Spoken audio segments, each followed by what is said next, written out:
All right, hi class, welcome back.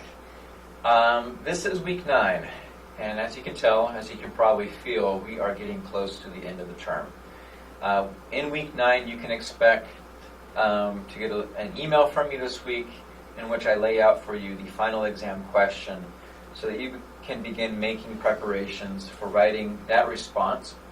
The final exam will be very similar to the midterm exam.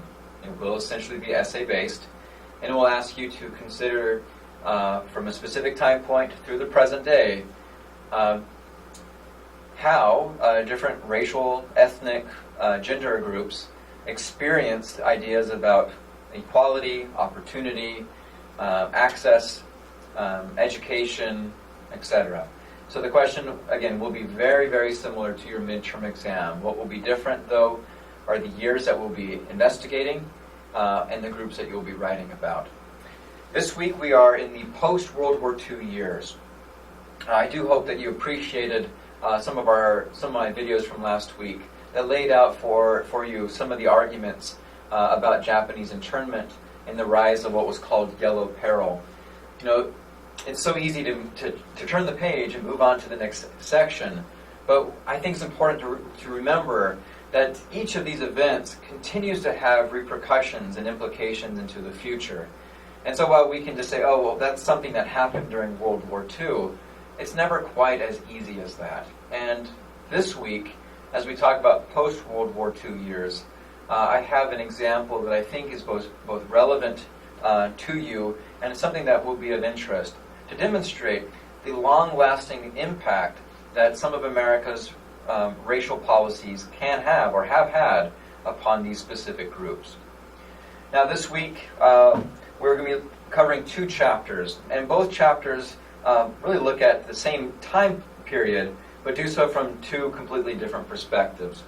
The first chapter that you'll be looking at, which is chapter 27, is looking at the Cold War in the early years. So we're talking about the late 1940s into the 1950s.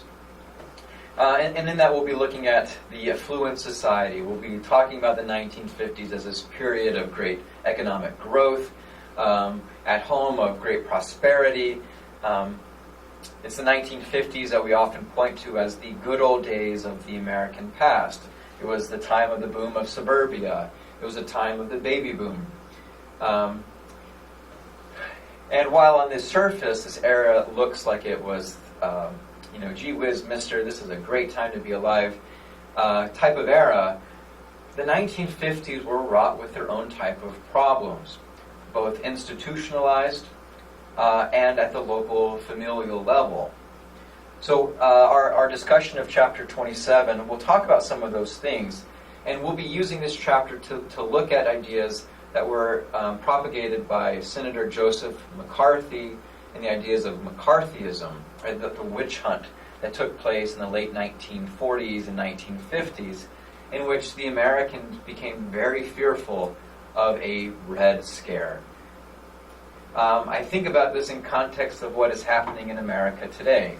I'm recording this on a Friday morning. Just yesterday, Senator, and I guess now Attorney General Jeff Sessions recused himself because of allegations that he had met privately during the campaign season with the Russian ambassador, information that he did not disclose before going before the Senate Hearing Committee, and whether or not, while these meetings themselves are not problematic, the problem, many argue, lies in what happened during those meetings.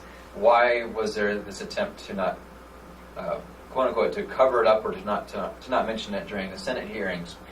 Right?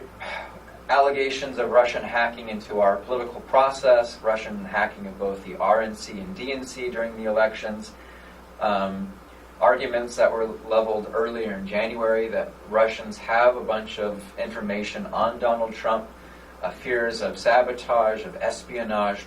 Right, we are what I feel to be in the midst of a third Red Scare. While that may not play out the same way that it did during the Joseph McCarthy hearing days, I think there are some very interesting parallels that if we look to this chapter 27 we read up on Joseph McCarthy, and we pay close attention to how this war hysteria caught on, and Americans became fearful of what they did not understand, I think there is the potential for a lot of parallelism with what we see going on today. So that's chapter 27. Chapter 28, we will be looking much more closely at the civil rights movement. This is, chapter 28 is called the Confident Years, and I wonder if that's confidence, maybe with a question mark at the end. While we are enjoying as a nation great economic prosperity, this is the rise of America into the global superpower, there were a lot of anxieties at home. All right, so during this grouping, we'll be looking a little bit more at the rise of the civil rights movement, the women's movement, women's rights movement, the Native American movement, the student nonviolence movement. A lot of these type of civil rights movements take place in the late 1950s and 1960s. We'll be looking at their implications, and of course, in this course, where we study insiders versus outsiders, we'll carefully define for you who those insiders are, how they became and maintained that border, and who the outsiders were. All right, so look for a couple more videos from me. I do want to mention that our discussion board this week will be a little bit different. Instead of having the typical writing, I've decided to make use of this new technology called VoiceThread, in which each of you will be able to view a video that I have presented and then respond via webcam to that video.